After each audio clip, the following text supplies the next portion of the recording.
right now. Thank you.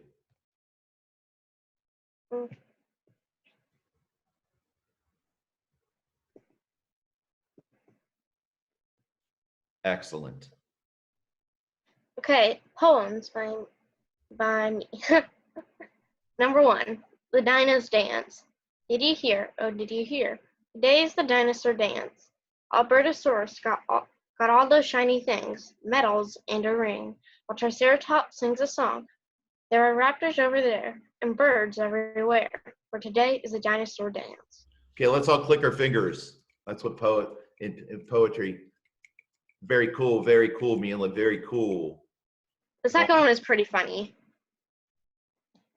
Potato. Look at that fat. How fat that cat. They call him Potato, maybe tomato or croato. He is fat, that cat. They call him Potato because it looks like he ate 15 potatoes. I feel like his name is Fatty McFatterson. He sure is fat, that cat. Maybe his name is Tomato Pareto. Wait, I do not think that rhymes. While his name is Potato, like it or not, he is fat, that cat. That is a fact.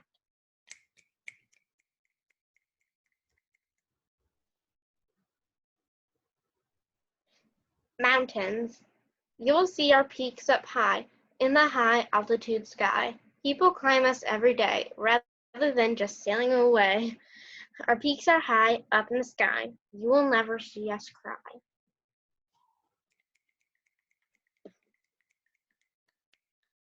Excellent. Got one more? 2 more.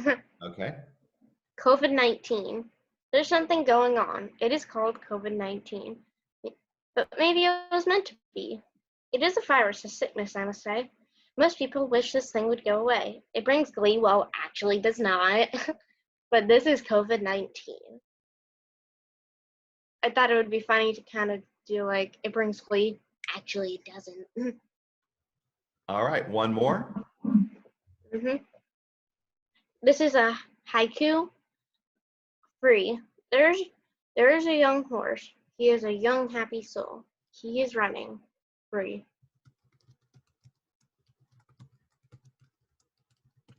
Let's do it again. Snappity, snap, snap. You can close that out. And let's hear from, I'm going to close that out for you here. Very good, Mila. Let's unmute everybody. How did you guys like those poems? Those are pretty good, weren't they? Oh, hold on. I got to unmute you. There you go. Liked it. They were really good. They were very good. The only 2 poems that I didn't really like was the COVID-19 one and then the It's corona. haiku. That's all. Okay. Got a Max. Why are people making fun of me for spelling it? I'm not. No, here's the thing. The next time we're sharing, the chat has to stop, okay? The chat room stops because you should be really listening to each other, because just like in the classroom, it's important to be respectful to the person that's presenting. So I'm muting all. I'm sad. And I'm going to unmute Max. Max, you're up. Animals, animals, animals. Don't forget trees too. Hey, Max, could you tilt down your screen a little bit so we can see your full face? Yay. Down, not up. You put it up. There you go. Excellent. Go ahead. Animals, animals, animals. Don't forget trees too. They hunt day or night, or even in the morning dew. Animals, animals, animals. They can be our food too. The surprising thing is that we eat frog legs too. Snappity, snap, snap, snap. Max, very nice. I like that poem. Did you have another one? Is that it? No, that's it. Very nice. Great poem. Good job. Let's hear from everybody. How about that poem, guys? Amazing. I like that one. I liked it. I liked it a lot. All right, we are up to Damien. Yay. And let me unmute you. And Damien, what do you have for us? Wait. You guys couldn't hear my music thing. They'll be able to hear it. If there's sound to it, they should be able to hear it, just like they hear your voice. Go ahead. Okay. 1 second. Okay. Let me just try to open it. Yeah. Make sure you don't have your thing muted, whatever you're playing. Why is it not working? Fine. I'll have to do it on photo booth. So many things. Hi, Miss Garrett. This is my intro. Nope. Well, we heard it there. Yep, I know. I'm trying to share the screen though. Yep. Click that share button. There you go. Hi, Miss Garrett. This is my instrument that I made. Working. I call it the Dobby drum. You ready?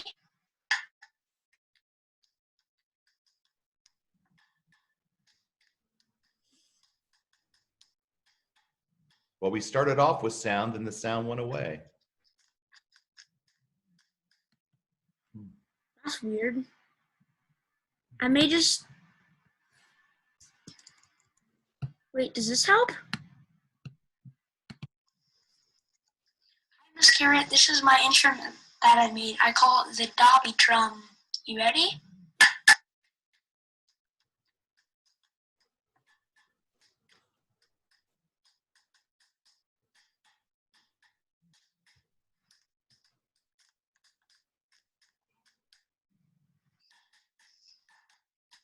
All right, Damien, the sound has gone off again, but we get the point.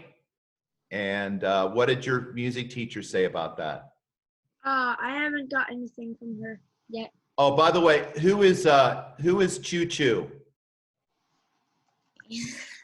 Who is Choo Choo? You got to change your name to your real name, Chloe. I put that up there every single day. We can't have people here where I don't recognize their name, okay? So please put your correct name in there. So tomorrow we have Lena, Ryan, Swati, and Upton will be presenting. Remember, it can be anything from 30 seconds to 3 minutes. And I'm looking forward to seeing what you guys have to show us tomorrow. Right now, we're going to take a look at the daily work today, because I want to make sure we've had some questions about some of the parts of the daily assignment, and I want to make sure that you got it clear here. So I'm going to share that.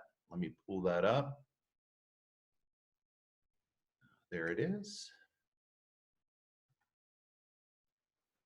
Okay, so please listen carefully, follow along. We read 15 and 16 and 17 today. Sponge and Ant Spiker met their fate. Did they deserve it? Why or why not? And then this concept here, whenever you read a fantasy book, you kind of have to press pause on the voice in your head that says, this can't possibly happen.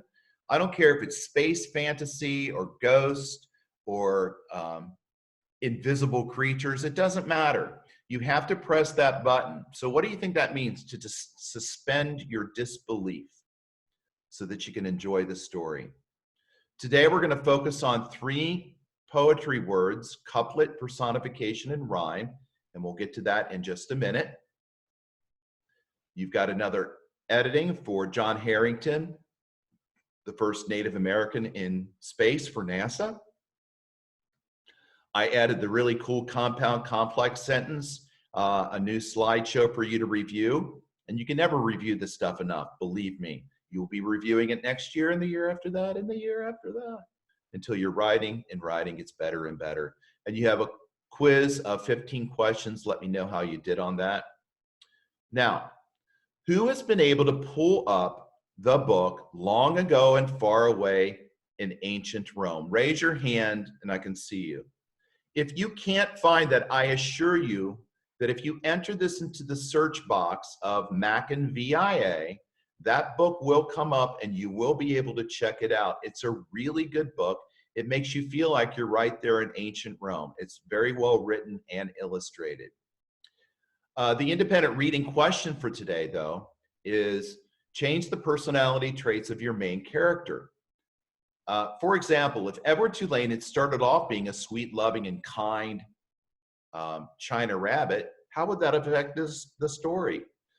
How about if Wilbur had been selfish and mean from the beginning? That would have really changed the story. So how does a character's traits affect the story? So that's your question today for your independent reading of your book. For that video on poetry, how many of you have been able to read the tic-tac-toe poetry game or see it? Raise your hand. So if you haven't been able to, look around, look at the screen, you see people are raising their hands. It is in there. You just have to keep trying until you get it right. You just pop that right into that search engine and it comes right up. And I think it's a pretty entertaining video.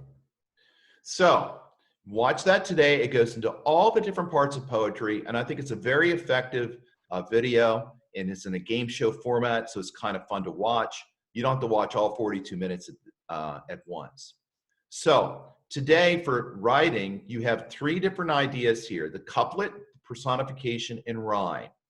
So a couplet is when 2 lines rhyme with each other. Personification is when you give human characteristics to something that's not human. And rhyme is when the words rhyme or sound the same. So here is mine. After the oak tree flexed his mighty muscles, no other tree in the forest got into tussles. So a tussle is a little argument or fight. So after the oak tree flexed his mighty muscles, no other tree in the forest got into tussles. Let's ask somebody in here. Let's see. Ryan, what is the personification part of this couplet?